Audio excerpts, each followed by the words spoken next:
اور ٹھنڈ کا موسم بھی ہے، میں قاضی شریعت سے گزارش کروں گا کہ آپ کی صدارت میں یہ پہلا پروگرام ہے، لیکن آئندہ اس بات کا لحاظ رکھیں گے کہ آپ کے کچھ والنٹیئرس ہیں اور ہم لوگوں کو جو یہ بلا لگا ہے، ہم لوگوں کو لگانے کے بجائے اپنے والنٹیئرس کو بلا لگائیں گے، اور ان کی ذمہ داری ہوگی کہ جو لوگ ادھر ادھر کھڑے ہیں ان کو مجمع کے اندر لائیں، جو منتشر ہیں ان کو یہاں بیٹھائیں۔ تو میں یہ سمجھتا ہوں کہ اس سے مجمع قابو میں رہے گا اور مجمع شاندار بھی دکھے گا۔ چونکہ ٹائم زیادہ ہو چکا ہے اور مجھے افسوس ہے کہ اب تک کوئی خطاب نہیں دیا، اور شعر و شاعری میں اب تک وقت گزرا۔ شعر و شاعری بھی ہونی چاہیے اور خطابت اور تقریر بھی ہونی چاہیے،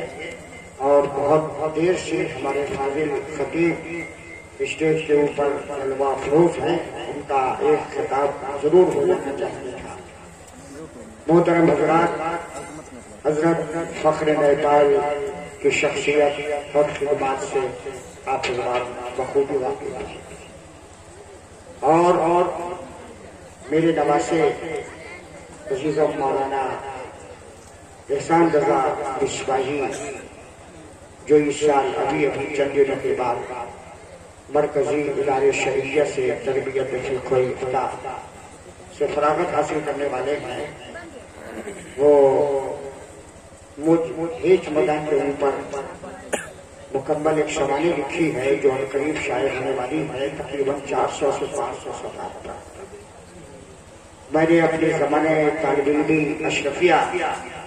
کے حوالے سے حضرت فخر نیپال کا جب ذکر آیا ہے تو مجھے یاد آ رہا ہے کہ 2 سال تک ہم حضرت فخر نیپال کے ساتھ اشرفیہ مبارک میں تھے۔ اس تعلق سے ہم نے ان کے اوپر 2 صفحے کا مضمون لکھا ہے۔ میں سمجھتا ہوں کہ آپ کی شخصیت پر جو ہزاروں صفحات لکھے جائیں گے، میرا دعویٰ ہے کہ ان 1000 صفحات پر میرا 2 صفحے کا مضمون بڑا جامع اور بڑا مکمل ہوگا۔ میں نے آخر میں ایک جملہ لکھا ہے جس کی واضح عملی تصویر ابھی آپ کے سامنے پیش کر رہا ہوں۔ میں نے اس میں یہ جملہ لکھا ہے کہ اپنی پیرانہ سالی کے باوجود تصنیف و تعریف اور نشر و اشاعت کا سلسلہ فخر ملت فاؤنڈیشن کے پلیٹ فارم سے قائم و دائم رکھے ہوئے۔ آپ کو معلوم ہے کہ قطر میں ایک تنظیم ہے تشریف و تعریف اور نشر و اشاعت کے تعلق سے، فخر ملت فاؤنڈیشن۔ حضرت فخر ملت سے وہ منسوب ہے، اور اب تک 20 کتاب ذخیر اور پتلی وہ فاؤنڈیشن شائع کر چکا ہے۔ ابھی ہمارے ہاتھ میں کتاب ہے حضرت فخر ملت کی لکھی ہوئی آثار و تبرکات۔ اس میں یہ لکھا گیا ہے کہ ہر وہ شے جس کی نسبت عقائد عالم صلی اللہ علیہ وسلم اور بزرگان دین سے ہو جاتی ہے، وہ شے بھی اہم ہو جاتی ہے۔ یہ ہر سنی مسلمان کا عقیدہ اور ایمان ہے۔ بڑی دلیل کے ساتھ حضرت نے اس موضوع پر قلم اٹھایا ہے، اور مجھے یاد آ رہا ہے کہ چند سال پہلے اس کی رسم اجرا ہو چکی ہے اردو زبان میں، لیکن ایک نیپالی عالم نے اسی کتاب کو نیپالی زبان میں منتقل کیا ہے۔ آج اس کی رسم اجرا ہو رہی ہے، اور یہ کتاب فخر ملت فاؤنڈیشن سے شائع ہوئی ہے۔ جو حضرات نیپالی زبان جانتے ہیں، اردو نہیں جانتے، وہ آسانی کے ساتھ اس کتاب کو پڑھیں اور اس میں حضرت فخر ملت کی علمی صلاحیتوں اور علمی قابلیتوں کو دیکھیں اور اپنی معلومات میں اضافہ کریں۔ اس کتاب کی کوئی زیادہ قیمت نہیں ہے، صرف 50 روپے نیپالی، اور بک اسٹال لگا ہوا ہے۔ بڑی آسانی کے ساتھ وہ کتاب آپ کو ملے گی، لہذا میں اس کی رسم اجرا ادا کر رہا ہوں اور یہ دعا کرتا ہوں کہ اللہ تبارک و تعالیٰ نے جس طرح اس کے اردو ایڈیشن کو شرف قبولیت عطا فرمایا ہے، اللہ تعالیٰ اس نیپالی زبان میں اس ایڈیشن کو بھی شرف قبولیت عطا فرمائے، اور کتاب لکھنا، پڑھانا، تقریر کرنا، اس تعلق سے میرے اور حضرت فخر ملت کے استاد جلالت العلم حضور حافظ ملت کے زبان مبارک سے ہم نے بارہا سنا ہے، حضرت فرمایا کرتے تھے کہ سب سے آسان تقریر کرنا ہے اور اس سے مشکل پڑھانا ہے اور اس سے مشکل لکھنا ہے۔ چنانچہ حضور حافظ ملت کے شاگرد رشید اور جماعت اہل سنت کے نامور عالم دین اور امین شریعت ملک نیپال نے اپنے استاد کے ارشاد کے مطابق بڑا مشکل کام انجام دیا ہے۔ قرآن اور حدیث اور اقوال فقہا کی روشنی میں آثار و تبرکات حضور صلی اللہ علیہ وسلم کو بڑے مدلل اور بڑے اچھوتے انداز سے پیش فرمایا۔ یہ کتاب جو نیپالی زبان میں لکھی گئی ہے اور آج اس کے رسم اجرا ادا ہو رہا ہے۔ میں یہ کتاب سب سے پہلے اس عظیم الشان جلسہ دستار بندی کے فاضل خطیب کی خدمت میں پیش کرتا ہوں، پھر اس کے بعد میں اپنے ساتھی اور رفیق درس اور اس علاقے کے بڑے ہی باصلاحیت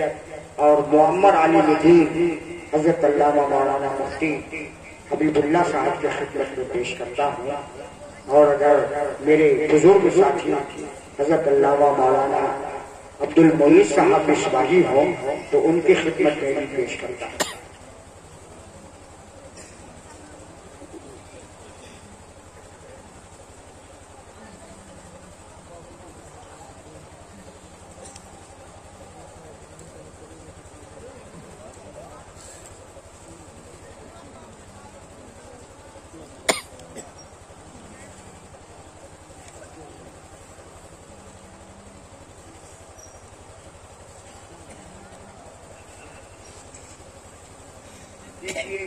ایک کتاب ماشاء اللہ، شعبان کا مہینہ بہت قریب ہے، بہت شعبان مہینے کے کیا فضائل، کیا مسائل ہیں، کیا اوراد ہے، کیا وظائف ہے، ہمیں اس مہینے میں کیا کرنا چاہیے، سرکار کی کیا حدیث ہے، علماء نے کیا فرمایا ہے، فقہا نے کیا لکھا ہے، یہ ساری چیزیں اس کتاب کے اندر موجود ہیں۔ اور اس کتاب کے اوپر حضرت فخر نیپال کی بھی تقریر ہے اور میری بھی ایک مختصر تقریر ہے، اور یہ بڑی معلوماتی کتاب ہے۔ میں نے اس کتاب کے عناوین کو دیکھا اور اسی سے متاثر ہو کر میں نے ایک مختصر تقریر لکھی ہے۔ اس کتاب کا نام ہے فضائل شعبان المعظم، فضائل شعبان المعظم۔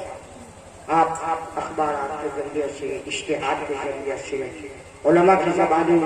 تھوڑا تھوڑا سنتے تھے، لیکن ان تمام ساری باتوں کو اس کتاب کے اندر جمع کر دیا گیا ہے۔ اور اس کتاب کے لکھنے والے کوئی انڈیا کے نہیں ہے یا پاکستان کے نہیں ہے، بلکہ آپ ہی کے علاقے کے ایک فنکار عالم دین حضرت مولانا محمد شوکت علی قادری رضوی مہدیہ محدث نیپال، اس کے بھی رسم افتتاح ادا کی جا رہی ہے، اور یہ کتاب بھی شاید بک اسٹال پہ ہے، اور اس کتاب کی قیمت بھی صرف 50 روپیہ نیپالی ہے۔ آپ اس کتاب کو ضرور خریدیں اور کتاب خریدنا چاہیے، اور اگر آپ نہ بھی پڑھنا جانتے ہیں تو اس کتاب کو والد، اپنی والدہ اور اپنے بزرگوں کے مثال ثواب کے لیے خریدیے،